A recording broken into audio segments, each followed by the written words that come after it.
Hey, what is going on there, Guardians? Evade here and welcome back to the channel. Today we'll be uncovering what happened to Eva Levante during and after the events of the Red War over the past year. What has she been up to and how did she make her way back to the tower for this year's dawning celebration?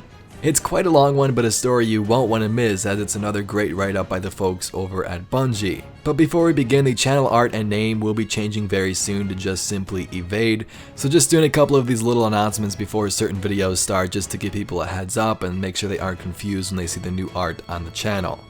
But anyway, enough of that. Thank you so much for tuning in and I hope you enjoy today's video. The arched eyebrows spoke volumes, Eva grinned, threatening to break through her deadpan.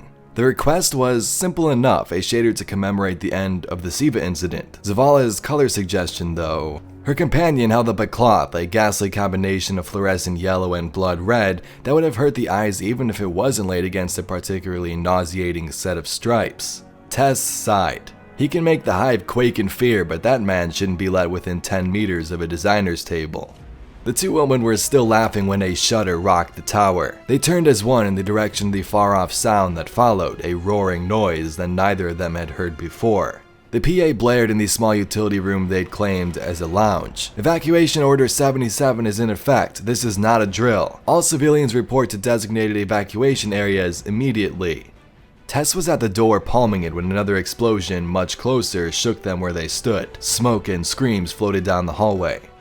Eva's memory of what followed were disjointed. She remembered murmuring the names of her cousins, worrying about them down in the city. She was in a large crowd now. Tess was falling behind as Eva was crushed forward. Another explosion and a fire door slammed shut. Tess was gone and Eva found herself with about 30 people in a small cargo bay between Tower North and the Hall of Guardians. A man was trying the far door, shouted that it was sealed. The roof then came down as a large sphere crushed to the decks. Cabal clambered from the pod, struggling against their bulky armor as they began to fire at the civilians. That's when a dazzling blast of energy took them from behind. The shouting was enough for 10 men, but when Eva could see again, only one massive guardian was there, ending a Cabal soldier with a blade as long as she was. The helmeted face of Lord Shax turned this way and that, taking in the room. 2 quick strides brought him to her side, and with a surprising gentleness, he helped Eva to her feet. "Madam," he intoned, and she could feel the bass of his voice in her chest. "I need your help." At his insistence, she took charge of the civilians as he took point for their little group. With the confidence and the looming presence of the Crucible Master at her back, it was effortless to keep the others quiet and focused. When they reached the evac site, a trio of anxious-looking hawk pilots waited with their craft. As the last of the group climbed aboard, Shax laid a heavy hand on her shoulder. He towered over her as he said simply, "Comrade," and then he was gone, back toward the fighting, his massive sword slung over his shoulder. Eva's last view of the tower as her hawk pulled away was ruin and flame. Valentina and her son Luis, Peregrine District, apartment block 12, 4th floor. It's the one. An explosion nearby cut her off, but she shouted into the comms all the louder. "It's the one with the green awning, please." The voice of the militia woman on the other end of the line was emotional. "I'll send a unit, but ma'am, the fighting all across the district is... Did I not give you my tower clearance code?" Eva's own voice scared her, a whip crack of anger. A pause on the other end. "Yes ma'am, I'll go myself. Tawsy out." Eva slumped back against the wall of the... She raised her head to look around. Must have been a bakery at one point. Now the little cafe's tables were barricading the doors and the counter's glass case had been smashed into a far wall with the display racks. The militia exo she borrowed the comms unit from snapped off a few shots over the half wall that remained on the shop's exterior. They looked back in her direction, anxious. "Can you fire a weapon?" Her helpless look must have been an answer because they reached out for the comms unit. She slid it across the floor and they quickly punched in a sequence of codes. Another blast went off nearby and caused the other civilians in the room to whimper and moan with fear. The XO barked into the unit. "We need Guardian support, corner of the 1400 block Anchor District. I have a large number of civilians here and our position is being overwhelmed." They punctuated their transmission by leaning out and firing another half-dozen shots. The Cabal roared back in animal fury. It wasn't more than 2 minutes before Eva heard it, the distinctive sound of a sparrow running full out. She dared to gather herself into a half-crouch and peer out of the building. She was watching just in time to see a pair of them, a hunter and a warlock, descend on the invaders like vengeful angels. These two were professionals. She could tell, no swagger to them. They were efficient and deadly, and the soldiers began to fall back. At this point, something happened. Eva couldn't see what it was, but both of the guardians reeled. The warlock dropped to one knee like his strings had been cut out. The hunter shook her head and raised her hand in the air, a distinctive signal, calling for the light, but nothing happened. The cabal, like they'd been waiting for this moment, struck hard. The hunter was bowled over by a charging centurion and crushed underfoot. The warlock didn't really seem to recover either, and he fell to the ground, riddled by the weapon fire of a dozen soldiers. The exo that was a part of Eva's group was standing fully upright now, shocked. And even as Eva opened her mouth to tell them to get down, they fell, a sniper's target. She snatched the comms unit from the ground and pushed past the civilians to a far window. She used the reinforced case to smash out the glass and began hoisting children through once the largest shards were cleared out of the frame. She was the last out of the building, and a few stray bullets plucked at the wall near her as she made her escape. The group didn't stop until they were sure that no one was following. She had no idea which district they were in, no clue even what the building used to be. Much of the orderly streets and well-tended boulevards she knew had become a maze of debris, and the last safe city, now a maze of collapsed and ruined structures. The children were huddled up in a great pile as the older folk talked quietly among themselves. Everyone was crying on and off, but they tried desperately to keep it quiet. A high-pitched chirp across the comm unit startled Eva, and she slammed her head back against the wall behind her. She hadn't even realized she still had it, so she reached down and keyed the pad. A hushed voice said, "Ma'am?" Her own voice, low and shockingly gruff, she answered, "This is Eva Levante. Is this Tazi?" A pause. "Tazi's dead. She wanted me to make sure that someone got back to you, though." There was another long pause. Eva fought the urge to scream. "I'm sorry, Mrs. Levante. Block 10 is just gone. I think some of the automated defenses managed to come online early in the fight, and one of their command ships must have crashed." Eva didn't hear the rest of the words. Eva checked the time on the small comms unit she clutched to her chest. It seemed impossible, but it had been under 2 hours since she'd been sitting and laughing with Tess at the tower. Time had stretched for her like the taffy candy some of the vendors sold during the Dawning Festival. She would have sworn it was days ago, longer than that, when she'd been sitting in her cousin's flat hugging Valentina and saying goodbye to Luis. "Eva, we don't owe them anything," a gruff cough from one of the other civilians. Everyone's voice was a grinding imitation of itself, ash-filled in the air, and no one could clear their throat. Eva clasped the rag to her mouth and she answered, croaking, "How dare you?" Her voice rose with her anger. "Your whole life they've kept you safe, and now you just want to abandon them?" The subject of their dispute lay collapsed on the floor of the warehouse, a quartet of guardians, all of them wounded and bleeding from within their flamboyant armor. Even as she weighed the future of their little band, she couldn't help but appreciate their fashion sense. The hunter, of course, had put in the most effort. The man arguing with her was paunchy and fashion illiterate, wearing a bland functionary uniform, part of the consensus staff. He scowled at her and grated out, "We can barely move a lot of us around, let alone us and a bunch of wounded, powerless guardians. Why should we risk our— You don't think they've risked their lives 100 times over for you?" She pulled the rag away from her face and coughed a mass of phlegm and ash to the side. Her mother would have died all over again in shock.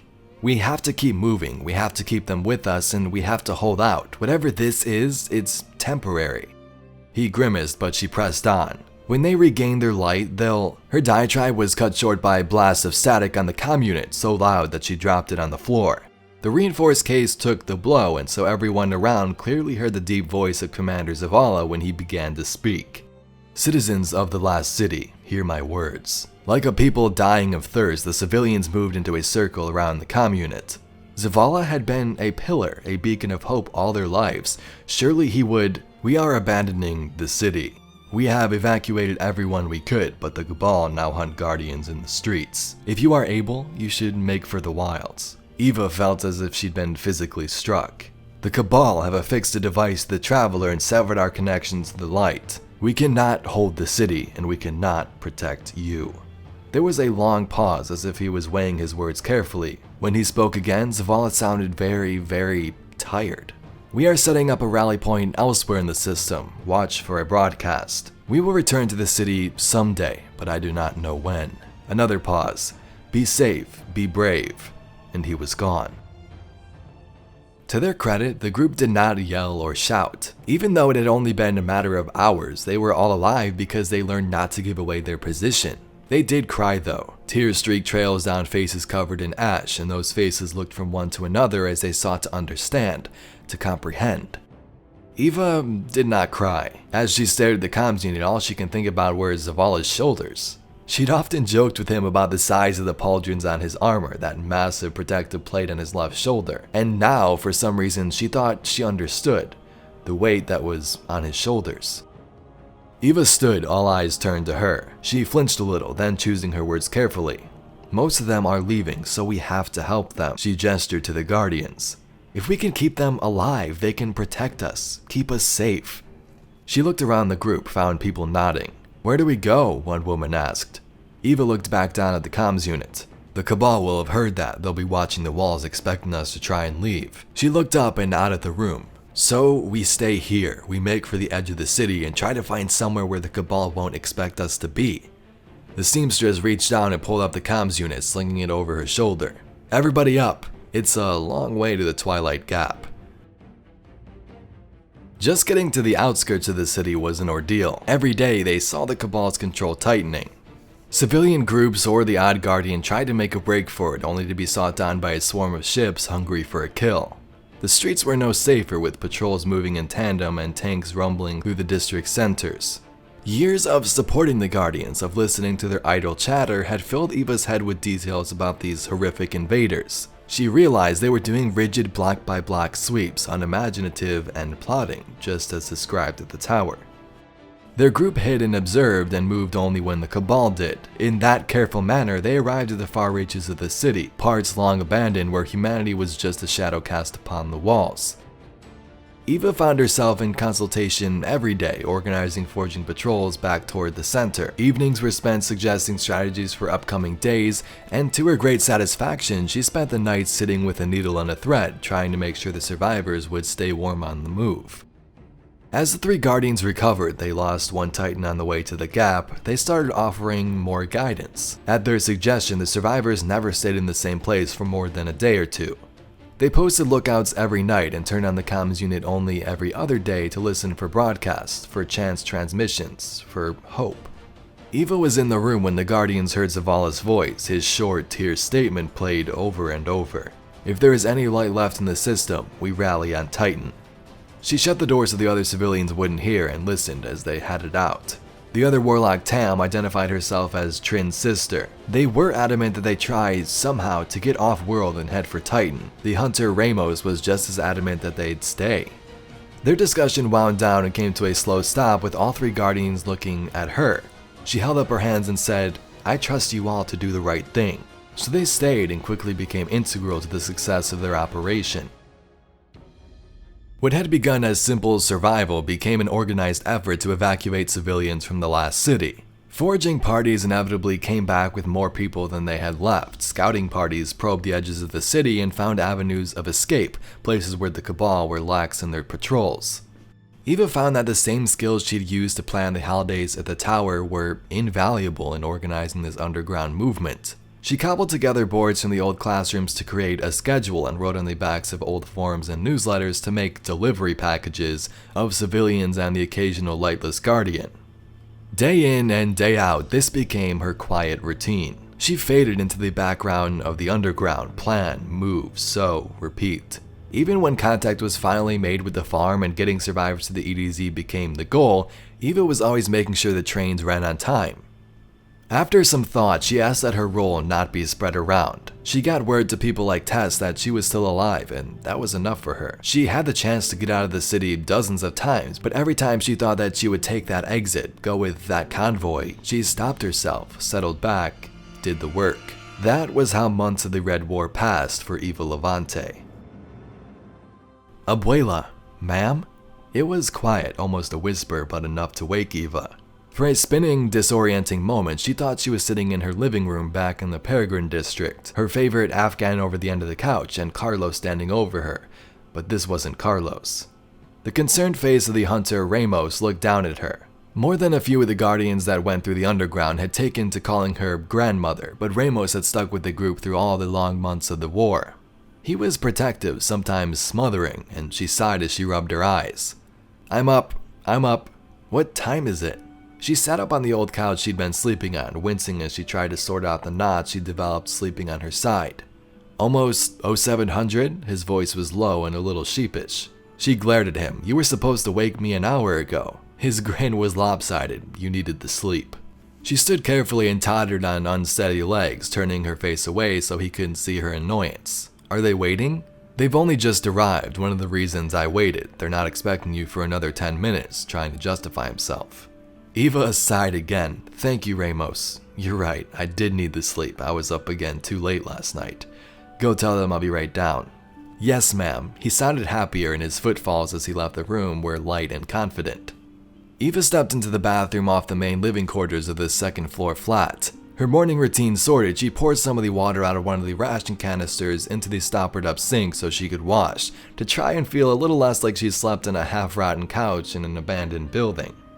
Water dripping down her nose, she reached blindly for one of the pieces of scrap cloth that they used for towels and dried her face. When her eyes cleared, she found herself looking at a stranger. Eva had always been on the thin side. She could still remember her mother chiding her, telling her to eat and clean her plate. Now the woman staring back at her was positively gaunt. Bags under her eyes, hair chopped brutally short, and her clothes? The clothes she'd been wearing the day of the attack hadn't lasted 2 weeks, never intended for living rough. The homespun outfit she'd stitched for herself would have never passed muster back at the tower, but out here, they had to do. At least she'd been able to salvage her trademark shawl, something to remind her of better days. As she drifted into the living room, Eva reflected that better days, of course, were why the group was gathered downstairs. All of the underground cell leaders gathered in one place for an important, perhaps final, conversation. For the underground, the Red War was a stunning victory. They'd won. The only civilians and guardians left in the city were those unwilling or unable to go. Eva frowned, saddened. Every few weeks, they'd heard stories of a group of guardians overrun from a supposedly secure bunker by a Legion assault. The loss of civilian life had been staggering, both in the initial assault and the intervening months. As she looked down into the street through a slit in the boarded-up window, she had to admit a feeling of satisfaction. Now all that was left was for the underground itself to pull out, make for the farm and the safety and numbers of Hawthorne's group. Eva raised her eyes from the empty streets to the distant site of the tower, twisted and ruined. She would stay, she decided. Guardians like Ramos would check on her from time to time, but someone needed to stay behind and keep the lights on. There could be refugees still alive out there, still hoping for a way out. She turned away from the window to head downstairs when the explosion ripped through the street in the front of the apartment, and Eva's world turned white. Eva, for the second time in as many minutes, shook her head and tried to understand where she was. There had been no warning. She heard a few seconds of a whining engine overhead, and then a massive explosion ripped through the street in front of the underground apartment. The blast had thrown her to the ground like a doll. Everything hurt, and from somewhere close by, she heard the guttural shouting of Cabal soldiers. The distinctive sound of Guardian weapon fire was answering, and someone was screaming. Without thinking, she was on her feet, lurching toward the far corner where her shotgun lay on the side table. 3 steps, 4, weapon in hand, and checked. Just in time as the apartment door flew open and a pair of scions stepped through, weapons ready. Eva Levante, seamstress of the tower, would have been taken aback. The gaunt woman she had just seen in the mirror had spent months dry-firing the weapon. Endless drills had trained her for action, and her first shot took the one on the right in the chest and blew him out the room. It had not prepared her for the kickback, however, as she felt something crack in her arms as the weapon bucked against her. That flinch, though, saved her life as she unwittingly pivoted to the side, narrowly avoiding shots from the other Cabal creature. Roaring, she raised the weapon against, and her answering blast threw him against the far wall. Breathing heavily, she reloaded the weapon with one hand and waited, listening. No more outside that she can hear. Fighting was fierce downstairs and they needed her. She stepped to the door, weapon outstretched. The sound of the war dog bursting through the apartment window was like another explosion. Eva whirled around as the scaly beast scuttled to its side, and another pair threw themselves from the hovering troop transport into the small living space. They landed with surprising grace, and 3 sets of hungry eyes stared at the seamstress. Drool smeared the floor as the 3 sets of fanged mouths worked eagerly. Eva fired, and the beasts charged. Eva Levante stood leaning against the ivy-colored outer wall of the barn, gazing down into the football field at the farm. The old nets were slack now, needed to be rehung. No one came by who cared enough to restring them, and the farm's current inhabitants weren't really the sporty type. Beyond the field were the rolling hills of the European Dead Zone, and on the horizon the twisted ruined spur that was the Shard of the Traveler. Her first days back on her feet, recovering from the attack at the apartment, she stared in wonder at that view. Now she watched the clouds idly roil and collect around the Shard, bored. Eva smiled and shifted her weight off the wall and onto the carved cane that kept her upright. To think after everything that had happened, she could be bored. Her first days at the farm had been a whirlwind of medical treatments, rushed through by attendants already on their way out as she was coming in. It had been the final days of the Red War, a major operation planned to retake the city. One old woman coming in from the underground was a low priority, and in the commotion, even the old friends she'd hoped to see had missed her. Now she was alone, or mostly alone. She turned her head to see the cryptarch Tyra Karn chattering away with the farm's postal frame. With primary operations returned to the city, Darby had become Tyra's unofficial research assistant. Together they continued to study and examine humanity's history through the lens of the Dead Zone, a sideline from the turmoil at the tower Tyra was apparently only too happy to claim. The scout Devram came by every once in a while for a chat as well. When he was feeling a little cheeky, he referred to their group as the Old Hands Club, usually smirking over the top of a cup of tea. Both still had official jobs to do, of course, and they did take their roles very seriously. Eva was at the farm very unofficially. Her role at the tower had never been one vital to operations, of course, but no one had rushed to ask her back to the market either. Tess and Banshee, though, had reached out every once in a while, and she'd given some advice on how to set up their new space. But Eva was here at the farm for the lost. They would trail into the place in ones and twos, and they all shared something in common. That Shard hadn't connected with them. They came to sit and stare at it off in the distance, to talk about how hard the Red War has been as underpowered guardians, and some were forced by circumstance to literally sit on the sidelines. When the light had returned, some of them reported that it had felt different. It sat under their skin like a suit that didn't quite fit anymore. A diminutive exo-woman was one of the pilgrims that Eva remembered most clearly. She hadn't even known that they made exos that short. The woman shifted and twitched as she talked, unable to calm herself. At the mention of the light fitting differently, a statement she'd heard a lot of guardians make, Eva asked the same question she always did. So does that mean the light is different now, or are you? The exo stopped and narrowed her eyes, thinking. She was stock still for the first time since arriving at the farm. That was usually how it went. Sometimes asking the question was all it took to get them sorted out. Others took a lot longer, sometimes spending weeks at a time at the farm just doing as Eva was, staring up at the Shard.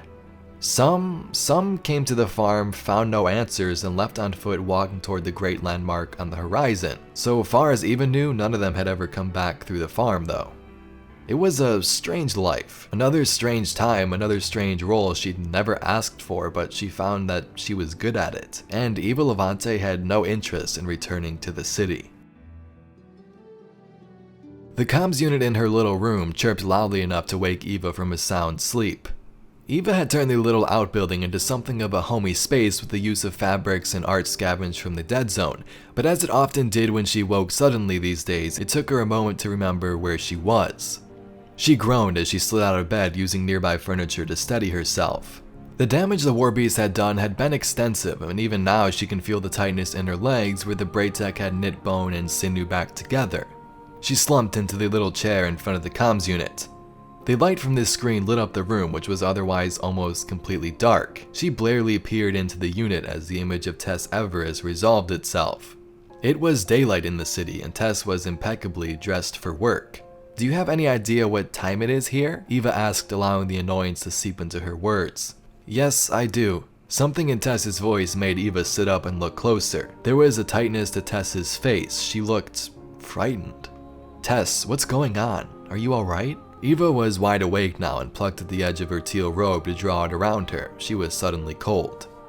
"I'm sorry, sweetheart. Just wanted you to know right away. I bet Tyra's getting a call from Rahul right now." Tess looked down and away before looking into the camera again. "Sweetie, Cade's dead. Something happened to him out at the reef yesterday. I don't know all the details, but everyone's talking about it." Eva's mouth formed a thin, worried line. She'd never been overly fond of the Hunter Vanguard, but so many people looked up to him. relied on him. And if something was powerful enough to kill Cade 6, the Legion? Tess shook her head. Still quiet as far as word around here goes. She gave a dim smile for the first time since Eva had picked up. You know how reliable the rumor mill is, though. It could be anything. Eva sat back in her chair, frowning. I'm sorry, dear. I know you liked him. Tess shrugged, trying to play it off. Don't give me that. We weren't swapping stories in the market that long ago. Tess stopped and nodded sadly. There's going to be a memorial service, I think. Will you come back for it?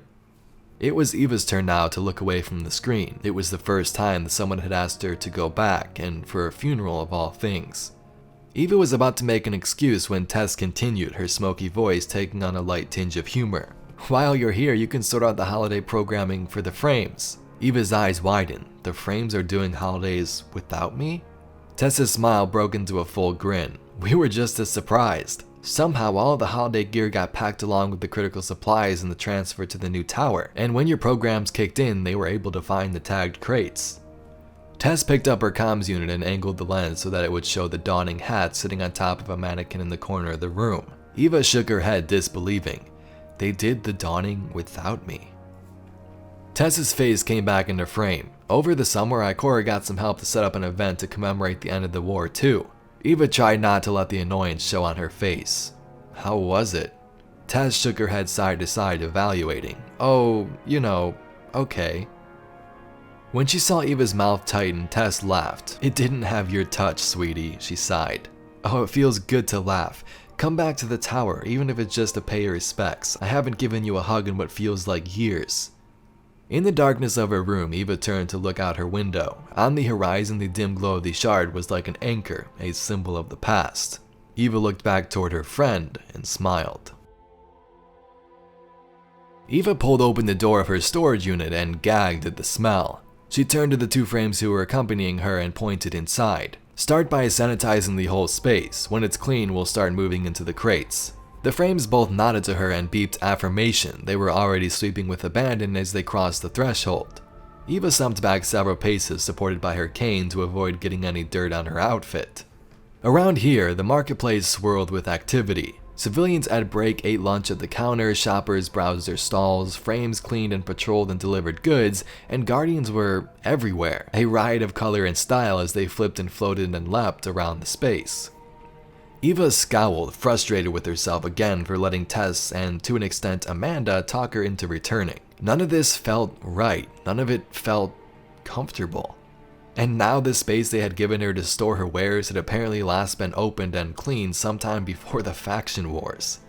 She found a bench along one of the market's walkways and sank gratefully down, watching the crowd pass by. Fashion, as it always did in the city, had moved quickly since the day the Legion had attacked. She was still catching up, still finding her footing. Rebreather masks in particular dotted the faces in the crowd, more stylish and ornamental than practical, a holdover from the necessity in the days rebuilding and restoring the city. And the Guardians, Tess had spent much of their time together since her return, filling her in on the fashion trends among the Lightbearers, and Eva was incredibly impressed. Tess, the Foundries, even the Vanguard had outdone themselves. Armor designs and shader schemas had improved dramatically since her days at the old tower. What am I even going to do here, she muttered to herself. What can I do that? She trailed off, watching a Guardian walk by with what appeared to be a full crest rising above his helmet and a warlock robe that flowed and rippled behind him in the breeze. Eva stood, heading for the door to tell the Frames to stop cleaning when someone stepped into her path. It was a Guardian in a leather trench coat with a shiny black helm. Eva? The voice was distorted. She could see her own face reflected in the helmet, confused. The gloved hands came up and the headpiece came off to reveal the smiling face of Ramos. Abuela, it's me. He pulled her into an enormous hug as she smiled. You rascal, you never gave me the chance to thank you. She swatted him kindly on the shoulder as she pulled away. Just save a woman's life and then ride off to take the city, why don't you? Ramos laughed, happier than she'd ever seen him. The light hung around him easily, and he turned to a pair of Guardians who were standing nearby, watching tentatively. This is Eva Levante. You remember my stories, right? This woman is a legend. He gestured at the two. Eva, these two are as shiny as Glimmer, just became Guardians before the Legion attacked. Eva nodded her head deeply to them. Good to meet you both. One raised a hand in an awkward greeting while the other cocked their head. What, do you do here? Eva sighed. Oh, I'm not actually. Ramos laughed and said, she's a phenomenal seamstress, a hero of the war. And before that, she was one of the pillars of life in the tower. Remember that dawning holiday that you like so much? She brought that to the tower. The two turned back to her impressed. How did you get Zavala to agree to Eva smiled. To have fun? She laughed at the responses she got from all three guardians and tapped her cane twice in the ground. That's a very good story if you have some time. Ramos laughed. Absolutely. Come on, let's get some food and we can help these kindergartens learn a thing or two about what it means to be a part of the tower. With the help from her friend, Eva Levante walked easily across the market square of the tower, the bastion of the last safe city. Home.